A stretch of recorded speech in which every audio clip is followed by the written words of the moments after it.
Our experiment name is spinning water, performed by Chinmay, Manoj, Faizan and Hemant. Things required to perform the experiment are a bottle, a straw, M-seal, thread and a scissor.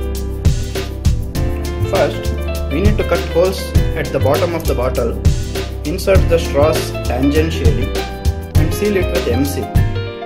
Then, tie a thread at the top of the bottle to hold the bottle. Then fill water into the bottle.